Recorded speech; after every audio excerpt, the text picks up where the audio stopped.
The Mafia boss orders a radical change for a woman with scars. Her renewed face stuns the room. That single decision, made in the back office of a Brooklyn warehouse on a cold November evening, would set off a chain of events that no one in the Moretti family could have predicted. Not the underboss, not the consigliere, not even the woman herself, who sat trembling in a metal chair with her head bowed, hiding the marks that life had carved into her skin. The boss, Vincent Moretti, 63. Years old, silver-haired, impeccably dressed in a charcoal suit with no tie, looked at her for a long time before speaking. He had seen a lot of broken people in his years running the organization. He had created some of them. But something about this woman, about the way she held her hands together as if praying without knowing it, made him pause. And Vincent Moretti was not a man who paused. Let me tell you how this all began. It started 6 months earlier, in the spring, when the cherry blossoms were just beginning to bloom along the streets of Bay Ridge. Elena Correa was 29 years old, originally from a small town in upstate New York, the kind of place where everyone knows your business and nobody does anything about it. She had come to Brooklyn 4 years ago with a suitcase, $300, and a desperate need to disappear. The reasons for that disappearance were written on her face. A long, jagged mark ran from her left temple down across her cheekbone, stopping just at the corner of her mouth. Another, shorter but deeper, crossed the bridge of her nose. These were not the result of an accident. They were deliberate. They were a message. And even though the man who had put them there was now serving time in a state facility upstate, the message remained every single day. Every time Elena looked in a mirror, every time a stranger on the subway glanced at her and then quickly looked away. She worked at a small dry cleaning shop on Fifth Avenue, not the glamorous Fifth Avenue in Manhattan, but the quieter, grittier one in Brooklyn, lined with bodegas, pizza joints, and old Italian social clubs. The shop was owned by a Greek couple, Nikos and Thalia Papadopoulos, who had hired Elena without asking too many questions. Thalia, a heavy-set woman with kind eyes and a voice that could carry across 3 city blocks, had taken one look at Elena during the interview and simply said, "You start Monday, we open at 7. No pity, no uncomfortable staring, just a job and a start. Elena was grateful for that. Gratitude, she had learned, was a quiet thing. It did not announce itself. It lived in small moments. In the way Thalia left a cup of coffee on the counter for her every morning. In the way Nikos pretended not to notice when Elena flinched at loud noises. In the way neither of them ever asked about her face. She lived in a small studio apartment above a hardware store on 67th Street, paying rent that consumed most of her paycheck. The apartment was barely furnished. A mattress on the floor, a small table, 2 chairs she had found on the sidewalk during bulk trash week, and a mirror she kept turned to the wall. She did not like mirrors. She had not liked them for a long time. Her daily routine was simple and unchanging. Wake up at 5:30, shower, dress, walk the 12 blocks to the shop, work until 6, walk home, heat something from a can, read, sleep, repeat. She did not go out at night. She did not have friends. She did not date. She existed in a narrow corridor of survival, and she had made a kind of peace with it, the way a person makes peace with a chronic pain. You do not defeat it. You simply learn to carry it. But Brooklyn, especially this part of Brooklyn, had its own rhythms and its own rules, and those rules were often set by men like Vincent Moretti. The Moretti family was not what Hollywood would have you believe. There were no dramatic sit-downs in candlelit restaurants, no horse heads, no operatic betrayals. The Morettis were businessmen first and foremost. They ran construction, waste management, a handful of restaurants, a trucking company, and various real estate holdings across the borough. They also ran protection, loan sharking, and a few other enterprises that did not appear on any tax return.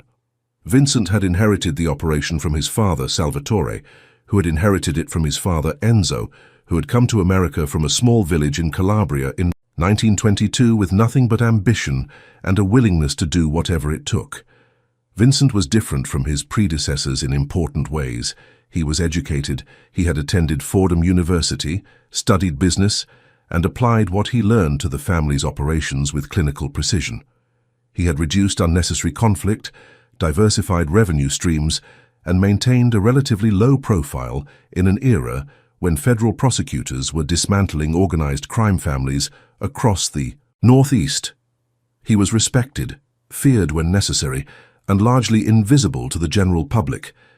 He lived in a brownstone in Carroll Gardens with his wife Maria and their 2 adult children, both of whom had gone into legitimate professions, a doctor and an attorney, exactly as Vincent had planned. But beneath the veneer of respectability, Vincent Moretti was still a man who operated by a code that predated the American legal system. Loyalty above all, family first, debts must be paid, and, above all, Vincent believed in something he called the balance, a personal philosophy that the universe kept a ledger, and that a man who took too much without giving back would eventually find himself on the wrong side of that ledger. It was this belief, more than anything else, that would bring Elena Correa into his world. The connection was a man named Sal Benedetto, one of Vincent's most trusted associates. Sal was 51, built like a fire hydrant, with a shaved head and hands that looked like they had been designed for manual labor. He ran the day-to-day operations of the family's waste management company and served as a kind of neighborhood liaison, the person people came to when they had problems that the police could not or would not solve. Sal was the one who collected the weekly envelope from Nikos and Thalia's dry cleaning shop, a modest payment for insurance that guaranteed no one would bother them, their windows would remain unbroken, and any neighborhood disputes would be resolved quietly and quickly. Sal had been collecting from Nikos for 12 years. They were not friends exactly, but they had developed a comfortable rapport built on mutual understanding. Nikos paid on time. Sal was never rude. It was business, stripped of pretense. One Tuesday afternoon in late April, Sal walked into the shop to find Elena alone at the counter. Thalia was in the back, sorting garments, and Nikos had gone to pick up supplies. Sal had seen Elena before, but always from a distance, always in passing. This was the first time they were face to face, and Sal, who was not a man easily moved by anything, felt a jolt of something he could not immediately name when he saw the marks on her face. It was not pity exactly. It was recognition. Sal had a daughter, Angela, who was 27. The thought of someone doing that to Angela made his jaw tighten. He did not stare. He did not comment. He simply said, "Nikos around?" Elena shook her head. "He'll be back in an hour. Tell him Sal came by. He knows what it's about." Elena nodded. She kept her eyes down, the way she always did with unfamiliar men.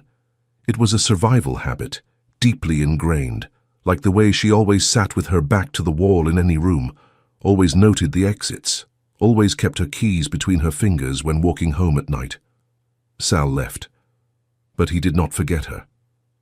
Over the following weeks, Sal began to ask Nikos about Elena. Who was she? Where had she come from? What had happened to her face? Nikos, loyal to his employee, gave only vague answers. "She's a good worker, keeps to herself, had some trouble upstate." But Sal was not a man who accepted vague answers, and through his own channels, discreet inquiries through contacts in law enforcement, he pieced together Elena's story. Her full name was Elena Marie Correa. She had grown up in a town called Ravenna, about 20 miles south of Albany. Her father had left when she was 3. Her mother had worked as a cashier at a supermarket and had done her best, which by most measures had not been enough.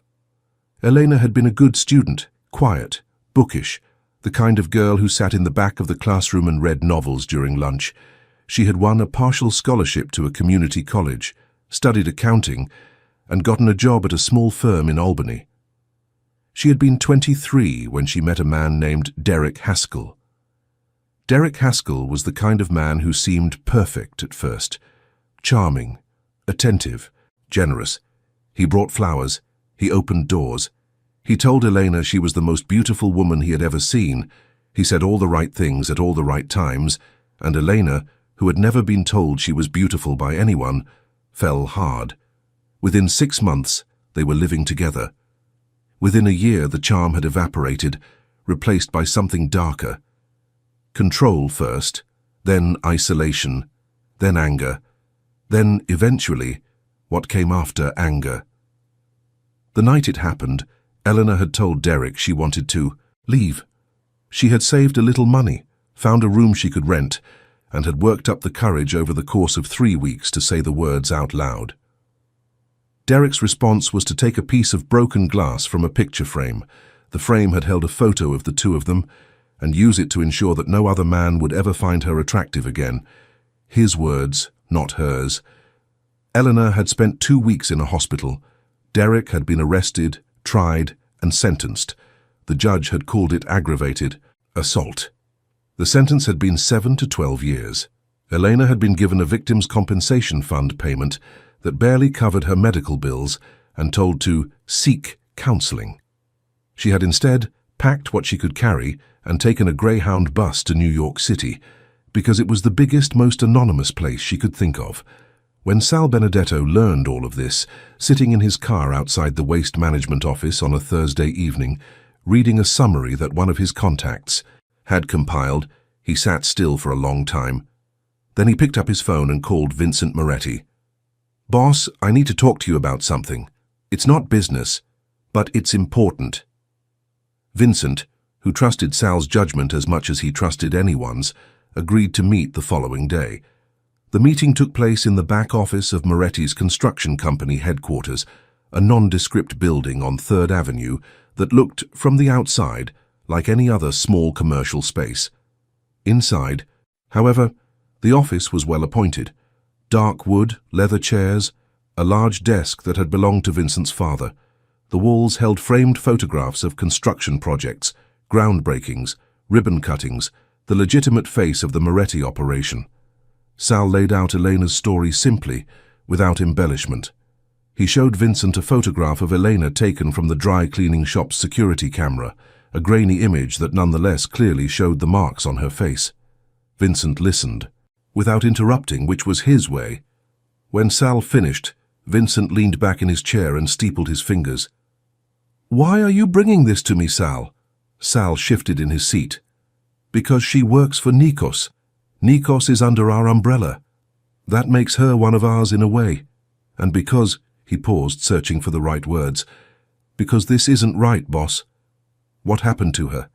She's carrying that guy's punishment on her face every day, and he's the one who did wrong. There's no balance in that." The word balance was deliberate. Sal knew Vincent's philosophy. He knew which buttons to press. Vincent was quiet for a long time. Then he said, "What do you want me to do about it?" "There are doctors," Sal said. "Specialists, plastic surgeons who can fix things like this. Make it so she can look in a mirror again, but they cost money. Serious money. The kind of money she'll never have pressing shirts at Nikos's shop." Vincent studied Sal's face. "You've thought about this?" "I have a daughter, boss." That was enough. Vincent understood. He had a daughter too, though she was a surgeon now at Mount Sinai, worlds away from the kind of life Elena Correa lived. But the principle was the same. The thought of someone doing that to his daughter, to any woman, offended something deep in Vincent Moretti's sense of order. "Find out what it would cost," Vincent said. "The best surgeon, the best facility. I don't want some hack. Find me the person who does this for celebrities, for people who pay whatever it takes. I want that person." Sal nodded. "And the girl, she's proud. She won't take charity." "Then don't make it charity. Make it something else. I'll figure that out. Just find the doctor first." Sal left the office with a sense of purpose he had not felt in a long time. In his line of work, most of what he did was mundane at best, morally grey at worst. But this felt different. This felt like something that might actually matter. Make sure you are subscribed to this channel, because we bring you real stories that will make you see life in a completely different way, and if you don't subscribe now, you might miss the twist that changes everything. Finding the right surgeon took 3 weeks. Sal used contacts in Manhattan, reached out to a cousin who worked in hospital administration, and eventually landed on a name: Dr. Evelyn Chen, a reconstructive plastic surgeon based on the Upper East Side of Manhattan. Dr. Chen was 54 years old, a graduate of Johns Hopkins Medical School, and one of the most sought-after specialists in her field. She had rebuilt the faces of burn survivors, accident victims, and people whose features had been altered by disease. She was known for her precision, her compassion, and her fees, which were astronomical. A full reconstructive procedure for someone with Elena's type of scarring, involving multiple surgeries, laser treatments, and recovery protocols, would cost somewhere in the range of $150,000, possibly more.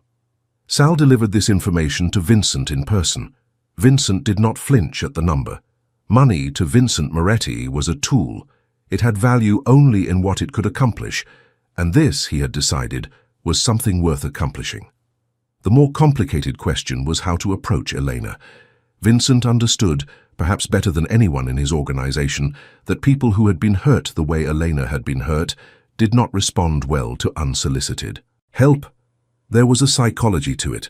When someone has been controlled, manipulated, and harmed by another person, the last thing they want is for yet another powerful person to make decisions about their life, even if those decisions are benevolent.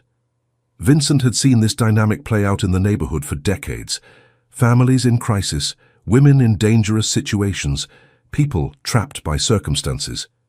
The ones who accepted help were not the ones who had been told what they needed.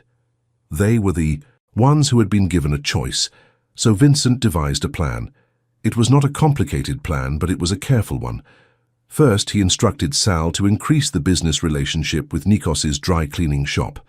The Moretti Construction Company would begin sending all of its employee uniforms to Nikos for cleaning and maintenance, a contract worth several $1,000s per month.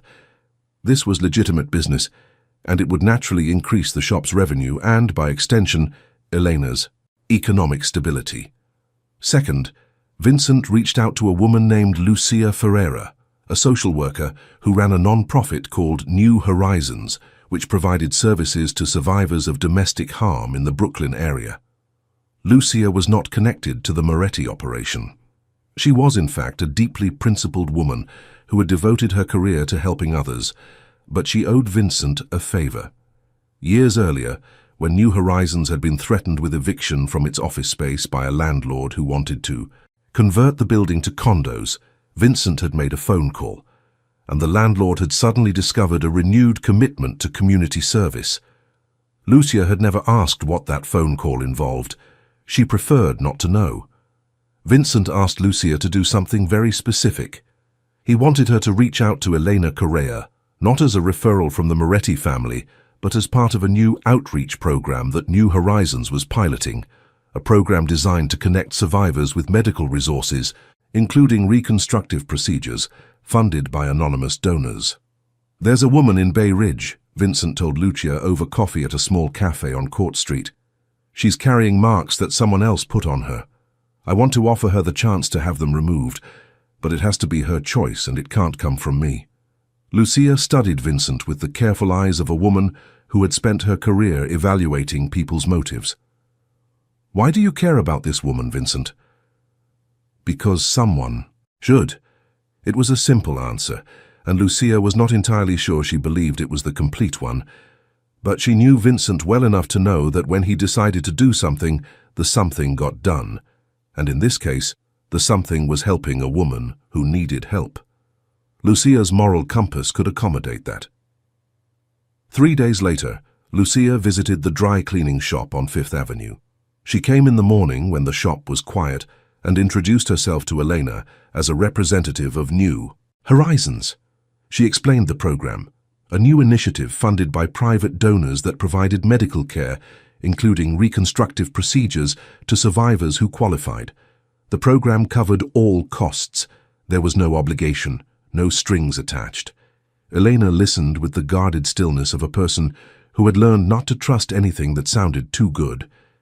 Her hands were pressed flat on the counter, and she kept her eyes on a spot just to the left of Lucia's face.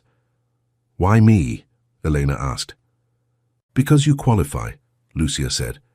"We identify candidates through community networks. Your employer speaks very highly of you. Nikos told you about me. He mentioned that you might benefit from our services, but the decision is entirely yours.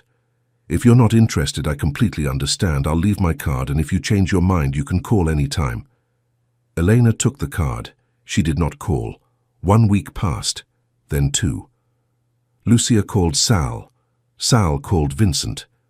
She didn't bite. Sal said. Vincent was not surprised. Give her time, but don't let her forget the offer is there. Lucia visited the shop once more, about a month later. This time, she did not mention the program directly. She simply stopped in to say hello, dropped off some brochures for New Horizons' other services, and chatted with Thalia for a few minutes about the weather and the price of eggs. As she was leaving, she turned to Elena and said, "The offer is still open. No expiration date." Something shifted in Elena's expression. It was subtle, barely visible, but Lucia had been doing this work for 20 years, and she could read the language of hesitation, the faint tremor that passes across a person's face when hope and fear collide. That night, alone in her apartment, Elena stood in front of the mirror she kept turned to the wall. For the first time in months, she turned it around. She looked at herself under the bare fluorescent light. She traced the lines on her face with her fingertips, slowly, the way you might trace a map of a place you had lived but no longer recognized. She thought about what it would mean to not have these marks, not to pretend they were gone, not to cover them with makeup, which she had tried and abandoned because the concealer never quite matched, and the effort of maintaining the illusion was more exhausting than the marks themselves. But to actually have them removed, to look in a mirror and see the face she was supposed to have, the face that had existed before Derek Haskell decided to take it from her. She picked up Lucia's card from where she had left it on the small table. She held it for a long time. Then she picked up her phone. "Hi, this is Elena Correa. We met at the dry cleaning shop. I'd like to know more about the program." 3 days later, Elena sat in Dr. Evelyn Chen's office on East 72nd Street. The office was nothing like any medical facility Elena had ever been in. It looked more like a living room in a very expensive home, soft lighting, cream-colored furniture, orchids on every surface, and art on the walls that looked like it belonged in a museum. The receptionist had offered her sparkling water or herbal tea. Eleanor had asked for water and then been afraid to drink it in case she spilled it on the pristine upholstery. Dr. Chen entered the room with a quiet confidence that immediately put Elena at ease. She was a slender woman with silver-streaked black hair pulled back in a simple bun. She wore no makeup. Her handshake was firm but not aggressive. She sat across from Elena, not behind a desk but in an adjacent chair as equals. "Tell me what happened," Dr. Chen said. "Not what happened to your face. Not how did you get those. Just what happened." The distinction mattered, Elena told her, haltingly at first, then with increasing fluency, as if the story had been dammed up inside her and the dam was finally giving way. She told Dr. Chen about Derek, about the night, about the hospital, about the bus ride to New York, about the apartment with the mirror turned to the wall. Dr. Chen listened without interrupting. When Elena finished, Dr. Chen leaned forward slightly and said, "I want to show you something." She pulled up a series of images on a tablet, before and after photographs of previous patients, people with scarring similar to Elena's. The transformations were remarkable. Not perfect, Dr. Chen was careful to point out. Medical science could not erase the past entirely. But the results were dramatic. Faces that had been marked by trauma looked in the after photos like faces that had simply lived. Normal faces. Faces that could walk down a street without drawing stares. "I want to be very honest with you about what we can and can't do," Dr. Chen said. "We can significantly reduce the visibility of the scarring. With a combination of surgical revision and laser treatment, we can smooth the texture, blend the color, and minimize the appearance to the point where in normal lighting most people would not notice anything at all. But you will always know they were there, and there may be faint traces visible in certain lighting or to someone looking very closely." "I don't need perfect," Elena said. "I just want to stop being the girl with the scars." Dr. Chen smiled. It was a warm smile, devoid of pity, full of understanding. "Then let's make a plan." The plan involved 3 separate procedures, spaced 8 to 12 weeks apart, followed by a course of laser treatments. The total timeline was approximately 6 to 9 months. Elena would need to take time off from work for each procedure and the initial recovery period. Dr. Chen's office would coordinate everything: scheduling, pre-operative appointments, post-operative care. Elena left the office that afternoon, feeling something she had not felt in years. She stood on the sidewalk on East 72nd Street, surrounded by the steady hum of Upper East Side Manhattan, and she felt the unfamiliar sensation of possibility. Not hope exactly, because hope was a word she had stopped trusting, but something adjacent to hope. Something quieter and more durable. A door that had been locked for 4 years had just been opened, and even though she was afraid to walk through it, she could see the light on the other side.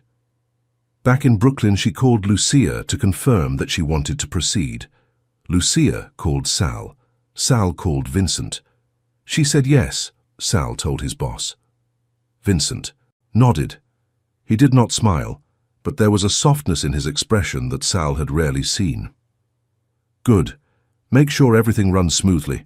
I don't want her worrying about anything. Work, bills, transportation, nothing.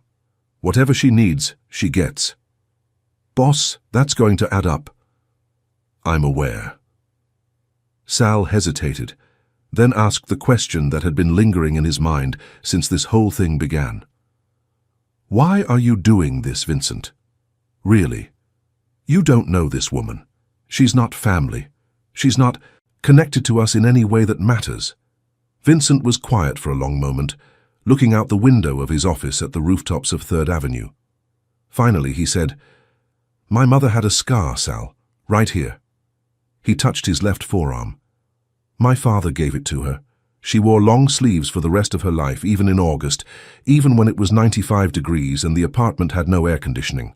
She wore long sleeves so nobody would see. She wore long sleeves so nobody would ask. And nobody did ask. Nobody helped. Nobody said, let me fix this for you. I was 12 years old and I watched my mother sweat through every summer of her life because she was ashamed of something that wasn't her fault. I made a promise to myself then. If I ever had the power to fix something like that for someone, I would. Sal said nothing. There was nothing to say. The first procedure was scheduled for June. Eleanor, who had never had surgery of any kind, was terrified. The night before, she sat on her mattress in her studio apartment and stared at the card Lucia had given her, now creased and worn from handling. She thought about calling the whole thing off. She thought about taking the bus back to Ravenna. She thought about Derek and the broken glass and the sound she had made when it happened, a sound she could still hear sometimes when the apartment was too quiet. She did not call it off. At 6 in the morning, she took the subway to Manhattan, walked to Dr. Chen's surgical suite, and was prepped for the first procedure. Thalia had given her the day off without asking why. Nikos had pressed a $50 bill into her hand as she left the shop the day before and said, For a taxi, don't take the subway when you're coming home. Elena had almost cried.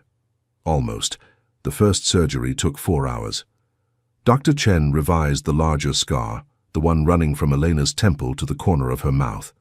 The procedure involved excising the scar tissue, carefully repositioning the surrounding skin, and closing the incision with techniques designed to minimize new scarring. It was precise, painstaking work, the kind of work that required steady hands and an artist's eye. Elena woke in the recovery room feeling groggy and sore, her face bandaged, unable to see the results but acutely aware that something had changed. A nurse helped her into a car that had been arranged, by whom Eleanor did not ask, and she was driven back to Brooklyn. The recovery period was difficult. Her face was swollen and bruised. She could not work for 2 weeks. Lucia visited every other day, bringing groceries and checking on her. Thalia called every morning. Nikos sent Sal with an envelope containing Elena's wages for the time she was missing, along with a note that said, Your job is here when you're ready. 3 weeks after the first surgery, Dr. Chen removed the final bandages and let Eleanor look in a mirror. Eleanor stared at her reflection for a full minute without speaking. The large scar was still visible, but it was different. It was flatter, smoother, less angry. The jagged edges had been refined into a thin line that followed the natural contour of her cheekbone. It was still there, but it no longer looked like a wound. It looked like a line on a map, a boundary between where she had been and where she was going. "This is just the first step," Dr. Chen reminded her. "The second procedure will address the scar across your nose, and the laser treatments after that will blend the color and texture. By the time we're done, you'll see a significant difference." Elena nodded. She was trying not to cry. She was failing. "It's okay to feel this," Dr. Chen said gently. "This is a big thing." "I forgot what I looked like," Elena whispered. "Before, I forgot my own face." The second procedure came in September, just as the brutal New York summer was beginning to loosen its grip.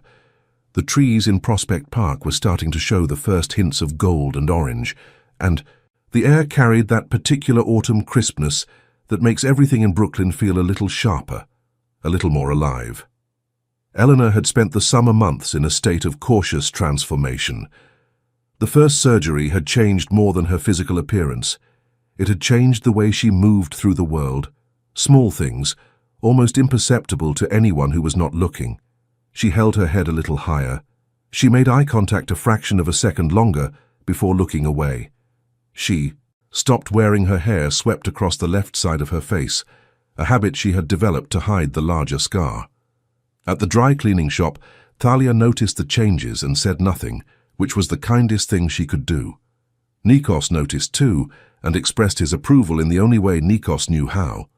By giving Elena a small raise and putting her in charge of the new uniform contract, which required her to interact with Moretti's construction crew, a group of tough, loud, profane men who initially made Elena nervous, but who, under strict orders from Sal Benedetto that none of them fully understood, treated her with a respect that bordered on reverence. The construction crew's foreman, a burly man named Tommy DiCarlo, had been told by Sal, in no uncertain terms, that Elena was to be treated with the utmost courtesy. "She's under the boss's protection," Sal had said, and Tommy, who had been in the Moretti orbit for 20 years, knew exactly what that meant. He passed the word to his crew, and suddenly, the men who spent their days cursing in 3 languages and engaging in constant verbal combat became models of decorum whenever Elena was around. They said, "Please" and "thank you."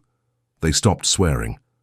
One of them, a young guy named Marco, even started holding the door open for her, which made Eleanor smile despite herself. It was during this period that Eleanor began to wonder where the money for her procedures was coming from. Lucia had explained it as an anonymous donor program, and Elena had accepted that explanation at first because she needed to believe it, but as the months passed and the costs accumulated, the surgeries, the follow-up appointments, the medications, the transportation to and from Manhattan, a nagging question began to form in the back of her mind. Who pays for something like this? And why? She raised the question with Lucia over coffee one afternoon at a small cafe on 3rd Avenue, not far from the dry cleaning shop. "I just want to understand," Elena said. "I'm grateful, more than I can say, but I need to know who's doing this. No one does something this expensive for a stranger without a reason." Lucia, who had been expecting this question for weeks, chose her words carefully. "The donors are private individuals who prefer to remain anonymous. That's their right. What I can tell you is that their motives are genuine. There's no quid pro quo. No one is going to come to you and ask for anything in return." "But how did they find me? How did they know about me?" "Through community networks, people talk. Someone heard your story and was moved by it. That's all." It was not all, and Elena sensed that, but she also sensed that pressing further would not yield more information, and she was not sure she wanted to know more. There are moments in life when the kindest thing you can do for yourself is to accept a gift without examining its packaging too closely. The second surgery went smoothly. Dr. Chen addressed the scar. Across Elena's nose, a more delicate procedure that required exceptional precision due to the complex structure of the nasal bridge. The recovery was shorter this time, about 10 days before Elena could return to work, and the results were immediately visible. The scar that had bisected her nose was reduced to a faint line that blended with the natural creases of her skin. After this second procedure, something remarkable happened. Elena began to go out, not often and not far, but she started, walking in Prospect Park on her days off. She visited the Brooklyn Public Library on Grand Army Plaza and got a library card, her first in New York. She went to a coffee shop on 7th Avenue and sat by the window, reading, and nobody stared at her. Nobody quickly averted their eyes. She was just a woman in a coffee shop reading a book, and the ordinariness of that experience was, to Elena, extraordinary. She also began, tentatively and with great reluctance, to engage with the wider world. She created a simple email account and started looking at community college courses. She had been a good student once, before life had intervened, and the idea of going back to school, of studying accounting again, of building something resembling a career, began to take shape in her mind like a photograph slowly developing. Meanwhile, in the Moretti organization, things were not going smoothly. Vincent Moretti's generosity toward Elena Correa had not gone unnoticed by the other members of his inner circle.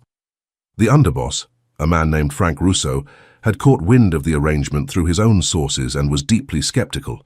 Frank was 60 years old, hard as concrete, and had the emotional range of a parking meter. He saw the world in terms of transactions. Everything had a cost, and every cost needed a justification. Spending $150,000 or more on reconstructive surgery for a dry cleaner's employee was, in Frank's view, an unjustifiable expense. "What's the angle, Sal?" Frank had asked one evening at the social club on Sackett Street, nursing a glass of anisette and watching Sal with the flat eyes of a man who suspected everyone of everything. "The boss doesn't spend that kind of money without a reason. What's he getting out of it?" Sal, who disliked Frank and made minimal effort to conceal it, shrugged. "He's helping someone who needs help. Not everything has an angle, Frank." "Everything has an angle. Everything. If you can't see it, you're not looking hard enough. Or maybe you're looking too hard at the wrong things." Frank's suspicion was not just personal, it was professional. The Moretti organization operated on a principle of consensus. Major expenditures, strategic decisions, changes in territory or personnel. These were discussed among the senior members before being implemented. Vincent's unilateral decision to fund Elena's surgery without consulting the other members was, in Frank's view, a breach of protocol. Not a dangerous one, perhaps, but a troubling one. It suggested that Vincent was making decisions based on emotion rather than logic, and in their line of work, emotion was a liability. Frank began to make discreet inquiries of his own. Who was this woman? What was her connection to Vincent? Was there a romantic component? Vincent was 63 and had been married to Maria for 37 years. Frank had never known him to stray, but there was a first time for everything. And a man who suddenly develops a fixation on a young woman's face was, in Frank's cynical view, a man who might be developing a fixation on the young woman herself. These suspicions were baseless, as Frank's suspicions often were, but they had the potential to cause real problems if they spread within the organization. In a world where perception was often more powerful than reality, the mere suggestion that the boss was compromised emotionally, romantically, or otherwise could undermine confidence in his leadership and create openings for ambitious subordinates. Sal became aware of Frank's inquiries through his own network and reported them to Vincent. Vincent's reaction was measured but cold. Frank is doing what Frank does. He looks for problems where there are none and creates problems where there were none. Let him sniff around, he won't find anything because there's nothing to find. And if he starts talking, if he takes his suspicions to the other captains, then I'll deal with it. But not yet. Right now I want to focus on the girl. The third procedure is coming up. After that, the laser treatments. We're in the middle of this, and I'm not going to let Frank Russo's paranoia derail it. Now, if this story is getting to you, drop a comment below with this phrase: "Everyone deserves a second chance." I read every single comment, and it shows me that these stories really matter to you. Sal nodded, but he was worried. He had known Frank Russo for 30 years, and he knew that Frank, when he got his teeth into something, did not let go easily. The situation was a slow-burning fuse, and Sal could feel the heat. October brought the first of the laser treatments, These were less invasive than the surgeries but required multiple sessions, each spaced about 3 weeks apart. Dr. Chen used a fractional CO2 laser, a technology that stimulated the skin's natural healing processes to smooth texture and reduce discoloration. Each session lasted about an hour, and the recovery was minimal, some redness and swelling that subsided within a few days. Elena found the laser treatments almost meditative. She lay on the treatment table, feeling the precise pulses of the laser on her skin, and for the first time in as long as she could remember, she felt her body being repaired rather than damaged. It was a reversal of the most fundamental narrative of her life. For years, her body had been a site of harm, a place where bad things happened. Now, slowly, session by session, it was becoming a site of healing. The psychological impact of this shift was profound. She began seeing a therapist, a recommendation from Lucia. The therapist, a woman named Dr. Sarah Goldstein, had a small office in Park Slope, filled with books and soft light, and a cat named Tolstoy, who wandered in and out of sessions with regal indifference. Elena liked Dr. Goldstein because she did not try to fix anything. She just listened. She asked questions. She helped Elena trace the connections between her past and her present, not to excuse anything, but to understand it. "You're not the same person you were when you got on that bus 4 years ago," Dr. Goldstein said during one session. "The question is, who do you want to be now?" It was a question Elena had never been asked. She had been asked what happened to her. She had been asked where she was from. She had been asked what she wanted, but she had never been asked who she wanted to be. The distinction was important. What you want is about acquisition. Who you want to be is about identity. Elena thought about it for a long time. She thought about it while pressing shirts at the dry cleaning shop. She thought about it while walking in Prospect Park, watching the leaves turn. She thought about it while lying on Dr. Chen's treatment table, feeling the laser pulse against her skin. "I want to be someone who isn't defined by what happened to her," she finally told Dr. Goldstein. "I want to be someone with a future, not just a past." Dr. Goldstein smiled. "That's a very good answer." The final laser treatment was scheduled for the first week of December. By then, Elena's transformation was well underway, both externally and internally. The scars on her face, which had once been the most prominent feature of her appearance, were now barely visible. In certain lights, you could see the faintest trace of where they had been, a slight difference in texture, a barely perceptible variation in tone. But to the casual observer, Elena Correa looked like a perfectly ordinary young woman with clear skin and dark eyes, and hair that she now wore pulled back from her face, revealing both sides equally, without shame, without calculation, without fear. But the most significant changes were the ones you could not see. Elena had enrolled in evening classes at Kingsborough Community College.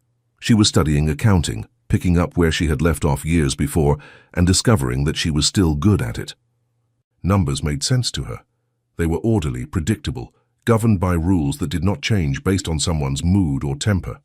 She liked the clean logic of a balanced ledger, the satisfaction of accounts that reconciled. There was a metaphor in there somewhere, and she was aware of it, but she did not dwell on it. She had also made friends, a small circle, but real. There was Rosa, a classmate at Kingsborough, a Dominican woman in her late 30s who was going back to school after raising 3 kids. Rosa was loud, opinionated, and spectacularly funny, everything Elena was not, and their friendship worked precisely because of the contrast. There was James, a barista at the coffee shop on 7th Avenue, a soft-spoken young man from Georgia who was pursuing a degree in social work, and who lent Elena books with the earnest enthusiasm of a person who believed that the right book at the right time could change a life. And there was Tommy DiCarlo, the construction foreman who had evolved from a grudging protector into something approaching a genuine friend, stopping by the dry cleaning shop on his lunch break to drink coffee and complain about the Mets with an eloquence that suggested he should have been a sports commentator. Elena's world was expanding slowly but surely, like a plant that had been kept in a dark room and was now, for the first time, reaching toward the light. But the light, in this case, came with shadows.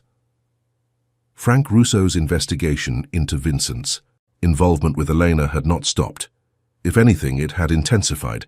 Frank had brought his concerns to two other members of the Moretti inner circle, captains named Anthony Calabresi and Joey Martinelli, both of whom were sympathetic to Frank's position, not because they shared his suspicions about a romantic entanglement, but because they shared his concern about the money. $150,000 was a significant sum, even for the Moretti organization, and spending it on a civilian without the knowledge or consent of the senior leadership was, they agreed, a troubling precedent. "It's not about the girl," Anthony Calabresi told Frank over dinner at an Italian restaurant in Carroll Gardens. Anthony was a meticulous man, a former accountant who had drifted into the Moretti orbit through a series of financial transactions that blurred the line between legal and illegal. He had an accountant's mind and an accountant's obsession with proper procedure. "It's about the process. If the boss can spend 150 grand without telling anyone, what else can he do? Where does it end?" Joey Martinelli, who was younger and more impulsive than either Frank or Anthony, was more blunt. "The boss is getting soft, that's the problem. A man in his position can't afford to get soft. Softness gets people hurt." Frank nodded. "I'm not saying we do anything drastic. I'm saying we talk to him, formally, as a group. We express our concerns and ask for an explanation. If his explanation is satisfactory, fine. If it's not, we discuss next steps." "And if he doesn't want to talk?" Joey asked. Frank's expression did not change. "He'll talk. He's the boss. But he's not above the rules. Nobody is." This conversation, held in a public restaurant on a Wednesday evening, was observed by a waiter named Richie Donovan, who happened to be the nephew of Sal Benedetto's wife's sister. Richie did not hear the specific words, but he recognized the three men and the intensity of their conversation. The way they leaned forward and kept their voices low told him everything he needed to know. He called his aunt. His aunt called Sal's wife. Sal's wife called Sal. Sal received the call while sitting in his car outside the waste management office, eating a meatball sub from a place on Court Street. He listened, thanked his wife, and immediately called Vincent. "Boss, we have a problem." He told Vincent about the dinner meeting, about Frank, Anthony, and Joey, about the concerns regarding the money and the process. Vincent listened in silence. When Sal finished, there was a long pause. "Set up a sit-down," Vincent said finally. "Tomorrow night. The warehouse on 53rd Street. All captains present. I'll address this directly." "Are you sure that's the right move? Maybe we should handle Frank quietly. One-on-one." "No. If he wants to question my decisions, he can do it to my face, in front of everyone. That's how we've always done things. That's how we'll continue to do things." The sit-down was held the following evening in the back office of a Moretti-owned warehouse in Sunset Park. The space was large, utilitarian, with concrete floors and fluorescent lighting and the faint smell of diesel fuel. A long table had been set up in the center of the room with chairs for each of the senior members. There was no food, no wine, no ceremony. This was business. Present were Vincent Moretti, seated at the head of the table. Sal Benedetto to his right. Frank Russo directly across from Vincent. Anthony Calabresi and Joey Martinelli flanking Frank. Two other captains, Paulie Genovese and Mike Tancredi, were also present, both of whom had been briefed on the situation and were essentially neutral, waiting to see how things played out before choosing a side. Vincent opened the meeting without preamble. "I understand there are concerns about a decision I've made. I'm here to address those concerns. Frank, you have the floor." Frank Russo stood. He was a man who believed in the formality of these proceedings, even when the proceedings were, by any legal definition, a gathering of criminals. He spoke clearly and without emotion. "Vincent, with all due respect, you have committed a significant amount of organizational resources to a personal project without consulting the senior leadership. The project involves funding medical procedures for a civilian woman who has no connection to the family. The cost, to date, is estimated at over $150,000, with additional expenses still pending.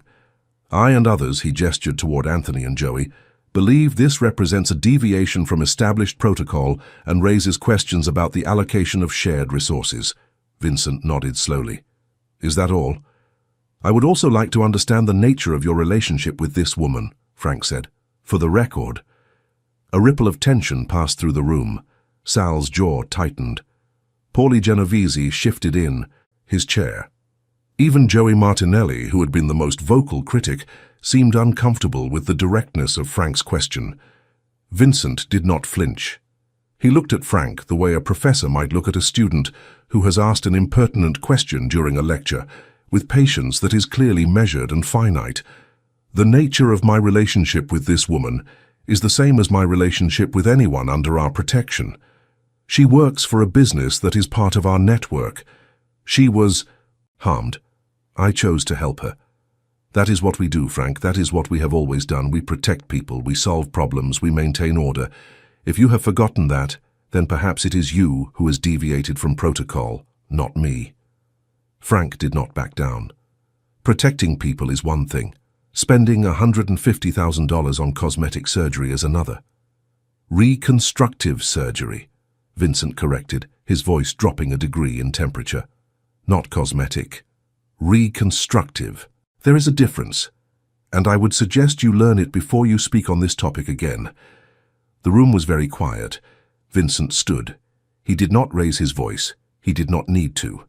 When Vincent Moretti spoke in a certain register, a low, even tone that carried the weight of decades of authority, people listened.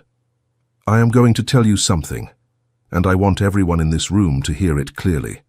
I have been leading this family for 27 years.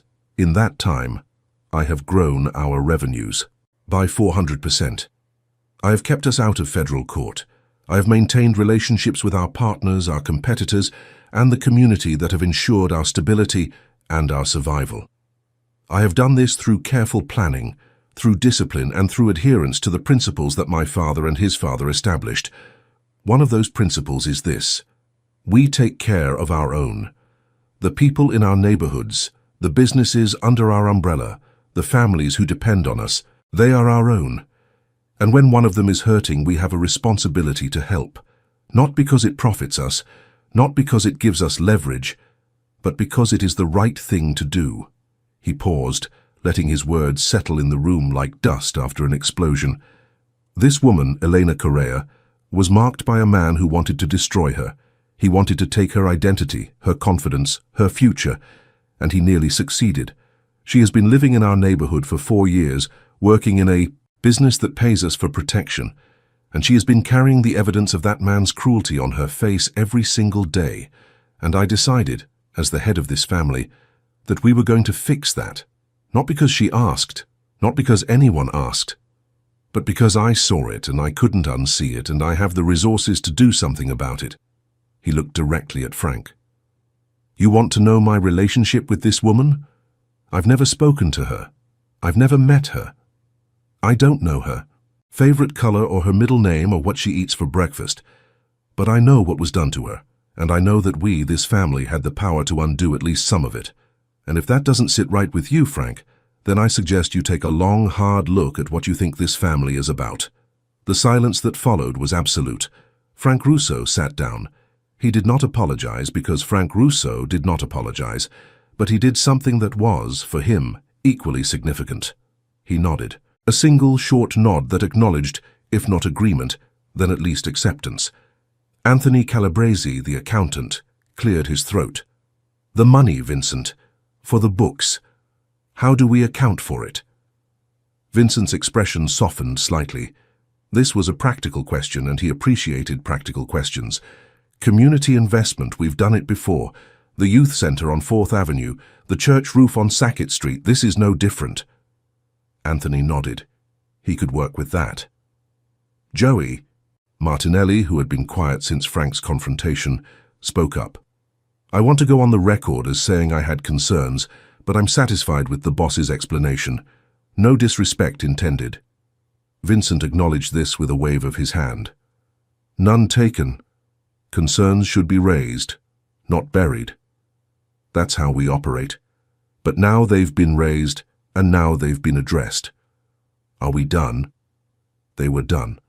The final laser treatment took place on December 4th, a cold, clear Tuesday. Tanafo. York was beginning its transformation into the holiday version of itself. The one with lights strung across storefronts, Salvation Army bells ringing on every corner, and the particular kind of aggressive cheer that descends on the city between Thanksgiving and New Year's. Elena took the subway to the Upper East Side one last time, walked the now familiar blocks from the station to Dr. Chen's office, and settled into the treatment chair. Dr. Chen worked quietly, methodically, the laser pulsing against Elena's skin in a pattern that had become almost comforting in its familiarity. When the session was complete, Dr. Chen turned off the laser, removed her protective eyewear, and looked at Elena with an expression that Elena would later describe as something close to pride. "We're done," Dr. Chen said. "Come look." Elena stood and walked to the mirror on the far wall of the treatment room. This was the same mirror she had looked into after each procedure, each time seeing incremental progress, each time allowing herself a little more hope. But this time was different. This time the face looking back at her was not a work in progress. It was finished. The scars were gone. Not entirely. Dr. Chen had been honest about that from the beginning. If you knew where to look and if the light was right, you could see the faintest ghost of where they had been, a whisper of texture, a barely perceptible variation in tone. But to the untrained eye, to the world at large, Elena Correa's face was smooth, clear, unbroken. She stood at the mirror for a long time. She did not cry, which surprised her. She had cried after the first surgery and after the second. But now, standing at the end of the journey, looking at a face she had not seen in 5 years, she felt something beyond tears. She felt whole. Not healed exactly, because healing is a process that does not end with a medical procedure, but whole, complete, present. She was here. She was herself. She was no longer carrying someone else's punishment on her skin. "Thank you," she said to Dr. Chen, and the simplicity of those 2 words carried more weight than any elaborate expression of gratitude could have. Dr. Chen placed a hand on Elena's shoulder. "You were very brave through all of this. I want you to know that. This wasn't easy, and you handled it with grace. I almost didn't go through with it. That first day when Lucia gave me the card, I almost threw it away. But you didn't." "No, I didn't." Elena left the office and stepped out into the December cold. The sky above Manhattan was that particular shade of winter blue that seems impossibly clear, as if someone had scrubbed the atmosphere until it gleamed. She walked to the nearest subway station, descended the stairs, swiped her Metro card and stood on the platform waiting for the R train back to Brooklyn. Around her, the usual cross-section of New York humanity flowed past. A woman with a stroller, a group of teenagers arguing about basketball, a man in a suit reading the Wall Street Journal on his phone, a street musician playing a battered saxophone with surprising skill. Nobody looked at Elena. Nobody stared. Nobody quickly averted their eyes. She was invisible in the way that all New Yorkers are invisible to each other, anonymous, unremarkable, one of millions. And for Elena, who had spent 4 years being remarkable in the worst possible way, invisibility was the greatest gift she had ever received. She rode the train home, with the city rushing past the windows, the lights of each station flashing and then receding, and she thought about the strange chain of events that had brought her to this moment. A woman she had never met, named Lucia, a doctor with steady hands and kind eyes, an anonymous donor whose generosity had changed the course of her life. She did not know who the donor was, and she had accepted that she might never know, but she made a promise to herself, sitting on that R train as it rumbled under the East River, that she would find a way to pay it forward. Not necessarily with money, because she was still a woman of modest means, but with something: time, attention, compassion, the things that cannot be bought but can always be given. When she got home to her apartment in Bay Ridge, she did something she had not done in 4 years. She stood in front of the mirror, the one she had kept turned to the wall for so long that the wall behind it had a different shade of paint, and she looked at herself, really looked. Not a quick, anxious glance, not a clinical assessment of damage, but a long, unhurried look at the woman she had become. She was 29 years old. Her face was smooth, Her eyes were dark and clear. Her hair, which she had been wearing pulled back lately, framed her face in soft waves. She was not beautiful in the way that magazines define beauty, but she was beautiful in the way that truth is beautiful, honestly, without artifice, without apology. She smiled. It was a full smile, one that used both sides of her face equally, and it felt like coming home. Vincent Moretti learned of the completed treatments through Sal, who had been tracking the progress through Lucia. Vincent received the news in his Carroll Gardens brownstone on a Sunday afternoon, sitting in his study with a cup of espresso and the Sunday paper. "It's done," Sal said on the phone. "The doctor says the results are excellent, better than expected." "Good." "Boss, she wants to thank whoever is responsible. Lucia's been deflecting, but the girl is persistent. She's been asking more questions. Let her ask. She doesn't need to know." "You sure? Maybe it would mean something to her, to know." "It would mean something to me to remain anonymous, Sal. This wasn't about me, it was about her. The minute she knows who paid for it, it becomes about me. And I don't want that." Sal understood. In a world where every favor created an obligation, every gift came with strings, and every act of generosity was at some level a transaction, Vincent Moretti wanted this one thing to be different. He wanted this to be an act of pure kindness, unmotivated by self-interest, uncomplicated by reciprocity. It was, Sal thought, perhaps the most radical thing his boss had ever done. The holidays came and went. Elena celebrated Christmas for the first time in years, joining Thalia and Nikos for dinner at their home in Bay Ridge, a loud, warm affair with too much food, too much wine, and a living room so full of decorations that navigating it required the spatial awareness of a fighter pilot. Rosa came too, bringing her 3 kids, who immediately colonized the couch and demanded control of the television. James, the barista, dropped by with a box of pastries from a bakery in Park Slope. Even Tommy DiCarlo made an appearance, showing up with a bottle of whiskey and a Christmas sweater that featured a reindeer with sunglasses, which he wore with the solemn dignity of a man who understood that true strength lies in the willingness to look ridiculous. Elena sat in the middle of this chaos, this warmth, this noise, and she felt something she had not felt in so long that she had almost forgotten what it was. She felt happy.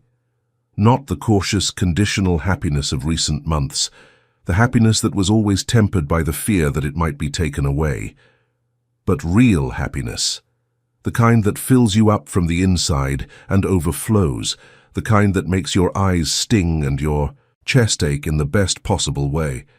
She looked around the room at these people, these imperfect, generous, complicated people who had become her family, not by blood, but by choice, and she thought, this is what it was all for. Not the surgery, not the face. This moment, these people, this life. In January, Eleanor began the new semester at Kingsborough. She was taking 4 courses: accounting, statistics, business law, and a writing elective she had enrolled in on a whim. The writing class, taught by a retired journalist named Professor Morrison, quickly became her favorite. Professor Morrison was 70 years old, sharp as a tack, and had the ability to identify and nurture potential the way a gardener identifies promising seedlings. He recognized something in Elena's first assignment, a personal essay about rebuilding that he told her with characteristic bluntness, "You have a voice. Most people don't. Use it." Elena began to write. At first, tentatively, essays and reflections that she shared only with Professor Morrison. Then, with more confidence, pieces that she submitted to the college literary magazine. One of her essays, a piece about the experience of invisibility, about what it means to move through the world when the world does not want to see you, was published in the spring issue and won a small but meaningful award from the college's English department. The essay did not mention her scars. It did not mention Derek Haskell. It did not mention surgery or doctors or anonymous donors. It was about the broader human experience of being unseen, and it resonated with readers because it was true, and because truth, when expressed with clarity and feeling, has a power that transcends the specific circumstances from which it emerged. Sal Benedetto read the essay. He had been keeping a discreet eye on Elena, as Vincent had instructed, and when he learned about the publication, he obtained a copy of the literary magazine and read Elena's piece. In his car during his lunch break. When he finished, he sat quietly for a few minutes, then picked up his phone and called Vincent. "Boss, you should see this." He brought the magazine to Vincent's office that afternoon.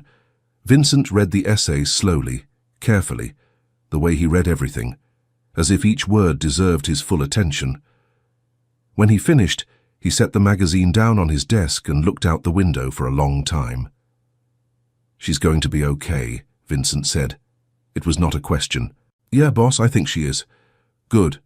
Then our work is done. Pull back, give her space. She doesn't need us watching over her anymore." Sal hesitated. "What about Frank? He's still not entirely on board." "Frank will get on board or he won't. That's his choice. I've said what I needed to say. The matter is closed." But the matter, as it turned out, was not entirely closed. Because in February, something happened that nobody had anticipated, least of all Elena. It started with a phone call. Elena was at the dry cleaning shop, sorting through a batch of uniforms from the construction crew, when her phone rang. The number was unfamiliar, a Manhattan area code. She answered. "Is this Elena Correa?" A woman's voice, professional, clipped. "Yes." "My name is Catherine Wells.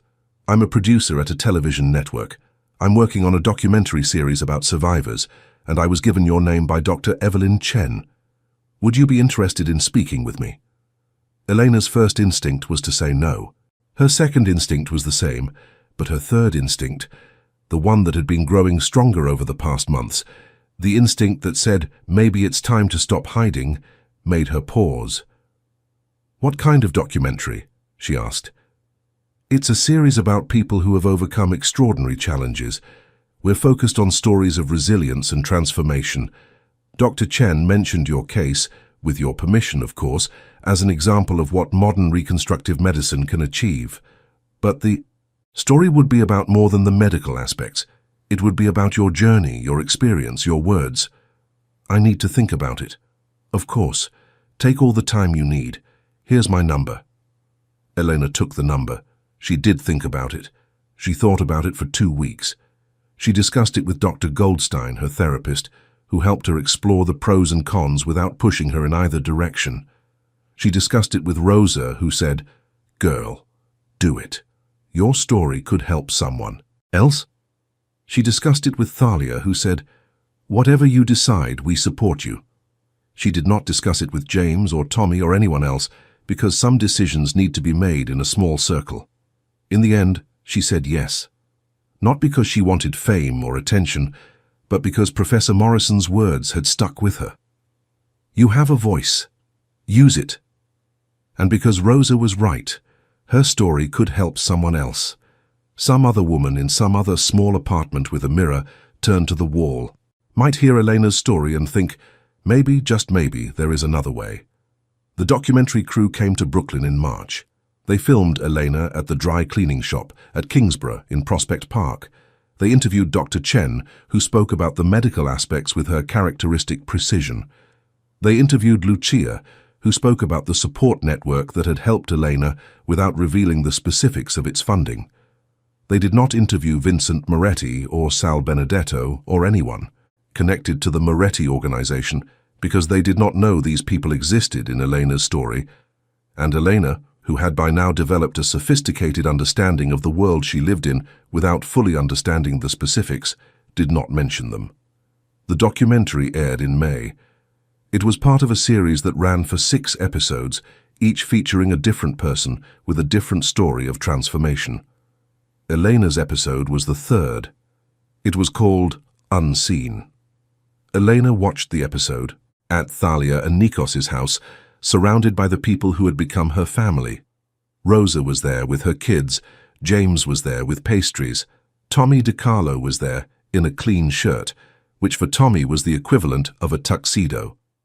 Even Professor Morrison came, sitting in an armchair in the corner with the quiet authority of a man who has seen enough of the world to know when something matters.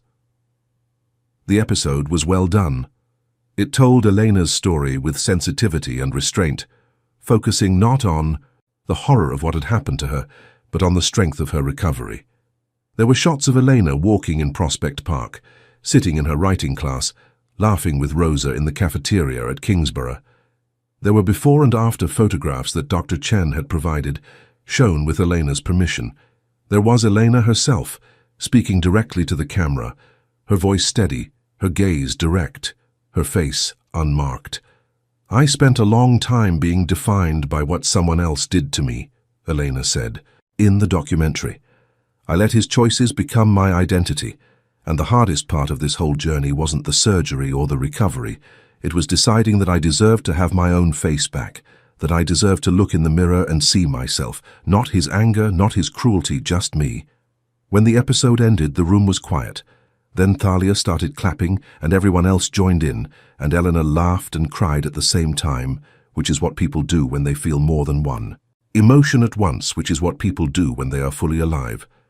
5 miles away in his brownstone in Carroll Gardens, Vincent Moretti watched the same episode. He watched it alone, in his study, with the door closed. Maria was downstairs, watching something else. The children were in their own apartments in Manhattan. The house was quiet, except for the sound of the television. Vincent watched Eleanor speak. He watched her walk through the park, her head held high. He watched her laugh with her friends. He watched her face, the face he had paid to restore, the face he had never actually seen in person, and he felt a satisfaction that was different from any he had experienced in his long career. It was not the satisfaction of a successful deal or a problem solved, or a rival outmaneuvered. It was the satisfaction of a debt repaid, not to Eleanor, but to his mother, to the woman who had worn long sleeves every summer, to the woman whose scar he could not fix because he had been 12. Years old and powerless. He was not powerless anymore, and he had used that power for once for something good, something clean, something that left no stain. He turned off the television and sat in the dark for a while, listening to the sounds of the brownstone settling around him, the creak of old wood, the hiss of the radiator, the distant murmur of Maria's program from downstairs. Then he picked up his phone and called Sal. "Did you watch?" Vincent asked. "I watched, boss." She looked good? She looked great. "Sal, I want to do something, nothing big, something small. I want to set up a fund, a real one this time. Not through Lucia, not through any of our channels. A legitimate fund run through a foundation, with a board, with transparency. A fund that pays for procedures like Elena's for other people who need them and can't afford them. Can you look into how we'd set that up?" Sal was quiet for a moment. "You're serious?" "I'm serious. Call it the Maria Moretti Foundation after my mother. She deserves to have her name on something good. Boss, setting up a legitimate foundation is complicated. There are legal requirements, tax implications, paperwork. So get a lawyer, a real one, not our guys, someone who does this kind of thing. Make it clean, Sal, make it right." "I will, boss." They hung up. Vincent sat in the dark a while longer, thinking about his mother, about Elena, about the strange arithmetic of guilt and redemption that had governed his life. Then he stood, turned on the light and went downstairs to join Maria. Back in Bay Ridge, after the guests had gone home and the dishes were done and Talia and Nikos had said their good nights, Elena walked home alone through the quiet streets. It was a warm May evening, the kind of evening that makes Brooklyn feel like a village, with people sitting on their stoops and children playing on the sidewalks and the smell of someone's backyard barbecue drifting through the air. She walked the 12 blocks to her apartment building, the same route she had walked 1,000 times before, but it felt different now. The streets were the same, the buildings were the same, the sky was the same. But she was not the same. She was Elena Correa, 29 years old, a student, a writer, a friend, a survivor. She was a woman who had been broken and had chosen to rebuild. She was a woman with a face that was hers, truly hers, for the first time in 5 years. She climbed the stairs to her apartment, unlocked the door and stepped inside. The studio was the same as it had always been, small, simply furnished. The mattress on the floor, the small table, the 2 sidewalk chairs. But there was one change. The mirror on the wall, the one she had kept, turned away for years, now faced the room. It reflected the soft light from the street lamp outside, casting a warm glow across the apartment. Elena stood in front of it. She looked at herself, and for the first time, in as long as she could remember, she did not look away. Meanwhile, in the weeks that followed the documentary's airing, something unexpected happened. The episode featuring Elena went viral on social media. Clips from the documentary were shared across platforms, accumulating millions of views. Elena's words about identity and resilience resonated with people in ways that the producers had not anticipated. Messages poured in from women and men who had experienced similar situations, people who had been marked, physically or emotionally, by someone else's cruelty, and who saw in Elena's story a reflection of their own. Elena was overwhelmed by the response. She had agreed to the documentary to share her story, but she had not anticipated the scale of the reaction. Her phone buzzed constantly with notifications. Her email inbox was flooded with messages. Catherine Wells, the producer, called to tell her that the network was interested in a follow-up, a longer piece that would explore Eleanor's story in greater depth and also spotlight the medical innovations that had made her transformation possible. But what moved Elena most were the individual messages. A woman in Chicago who had been living with scars for 10 years and had never sought treatment because she didn't know it was possible. A teenager in Texas who was being bullied because of a facial difference and who said that Elena's story made her feel less alone.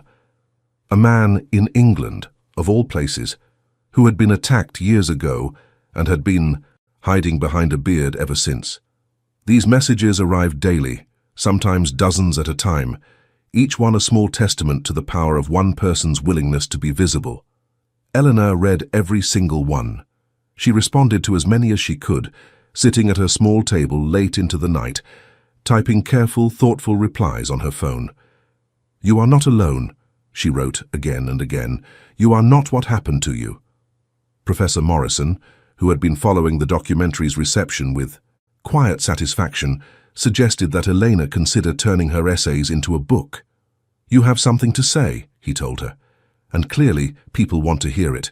A book would give you the space to say it properly." Elena laughed. "A book? I'm a dry cleaner and a part-time student." "You're a writer," Professor Morrison corrected. "The rest is just what pays the bills." The idea took root slowly, the way all of Elena's ideas took root, with caution and deliberation.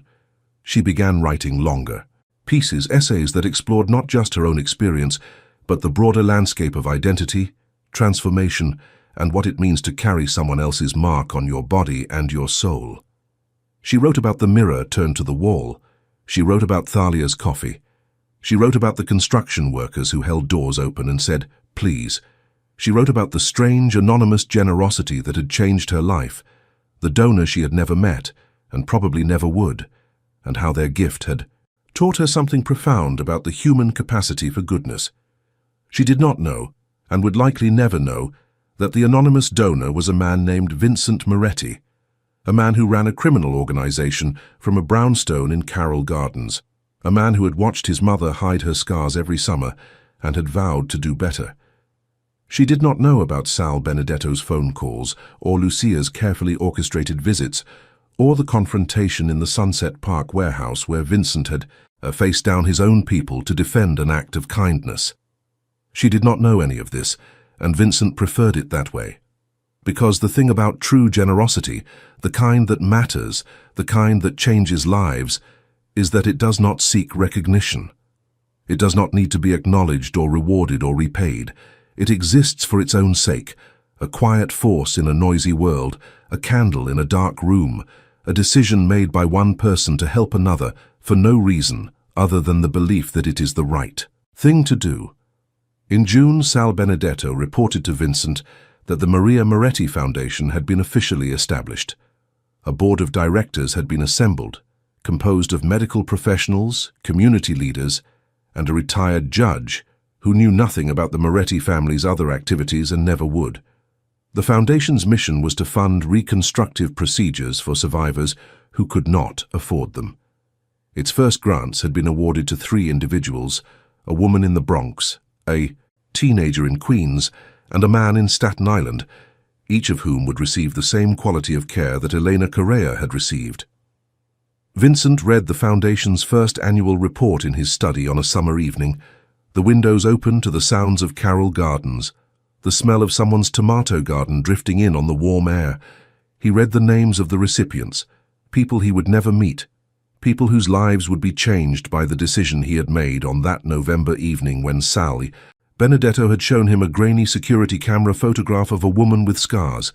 He set the report down and picked up his espresso. It was cold. He drank it anyway. The phone rang. It was Sal. "Boss, you should know. Elena got accepted to a 4-year program. She's transferring to Brooklyn College in the fall, full scholarship. She's going to major in journalism." Vincent allowed himself a small smile. Journalism? That's good. The world needs more honest journalists. There's something else. She's been talking to a publisher about a book, about her experience.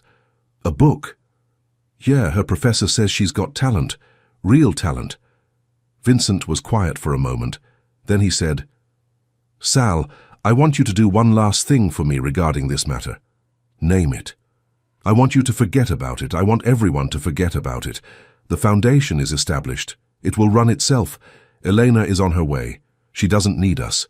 She never needed us, not really. She just needed someone to open a door. We opened it. Now let her walk through it on her own." "You got it, boss." They hung up. Vincent sat in his study, listening to the sounds of summer. Somewhere in Bay Ridge, Elena Correa was probably sitting at her small table, writing something honest and true and brave. Somewhere in the world, the people who had watched her documentary were carrying her words with them like small lights. Somewhere, a woman with scars was picking up a phone and making a call she had been afraid to make. And in Carroll Gardens, an old man with silver hair and a complicated past and a mother's memory sipped cold espresso and felt, for the first time in a very long time, that the ledger was balanced. Elena Correa went on to graduate from Brooklyn College with honors. She published her book, a collection of essays titled The Mirror, which became a bestseller and was translated into 14 languages. She became an advocate for survivors, speaking at conferences and universities and on television.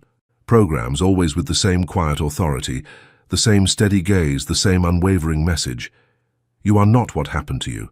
She never learned who paid for her surgery. She asked Lucia one more time, years later, and Lucia smiled and said, "Some angels prefer to remain anonymous." Eleanor accepted this, though she suspected, in the way that intelligent people suspect things they cannot prove, that there was a larger story behind her transformation than she would ever know. She was right. In the end, the story of Elena Correa and Vincent Moretti is not a story about crime or redemption or the complicated morality of men who operate outside the law. It is a story about a choice, a simple, human choice to help someone who was hurting. It is a story about the power of anonymity, about the idea that the purest form of giving is giving without expectation of return. It is a story about faces, the ones we show the world, the ones we hide, and the ones that are taken from us, and must be reclaimed. And it is a story about a mirror on a wall in a small apartment in Bay Ridge, Brooklyn, a mirror that was turned away for 4 years and then, one day, turned back. Because in the end, that is what it all comes down to. The willingness to look, the courage to see, the decision made in a moment of impossible bravery to face yourself and say, "I am still here. I am still me, and I am not done yet." If you watched all the way to the end, it's because this story truly moved you. Leave a comment saying, "I watched until the end," so I can get to know you and find out who really loves the stories on this channel. If this story touched your heart, hit that like button. It only takes a second, and it makes all the difference, so more people can discover stories like this one. And if you know someone who needs to hear this today, share this video. Sometimes the right story at the right time can change everything. And if you're not subscribed yet, subscribe now and turn on notifications because every week there's a new story that might just change the way you see the world.